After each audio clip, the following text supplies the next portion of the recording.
50,000 বছরের রাস্তা হবে, যার যার কবর থেকে হাসরের মাঠ। ফুলচেরাতে পুল হবে 30,000 বছরের রাস্তা। আমার উম্মত গুলো কিভাবে রে পায়ে হেঁটে তারা অতিক্রম করবে? বন্ধু নবী এমনি এমনি কাঁদেনি রে, নবী জানিয়ে দিয়েছে কাল কিয়ামতের ময়দানে উম্মত গুলো খালি পায়ে থাকবে, মাটি তো তামা থাকবে। ও বন্ধু, তাদের শরীরে কোনো পোশাক থাকবে না, উলঙ্গ অবস্থায় থাকবে।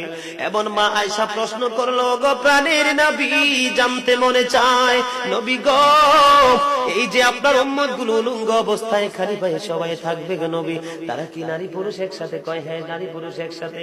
তারা কি কেউ কারো দিকে নজর দিবে না? এবার আমার নবী বলেছে, আয়েশা রে, কেমন করে নজর দেবে রে আয়েশা?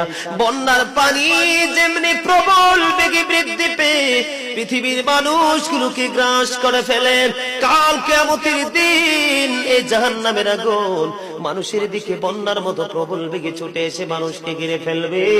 এত ভয়ঙ্কর হবে রে আয়েশা কেরা, এত ভয়ঙ্কর হবে আশুরের দিন, এত ভয়ঙ্কর হবে সেই দিন।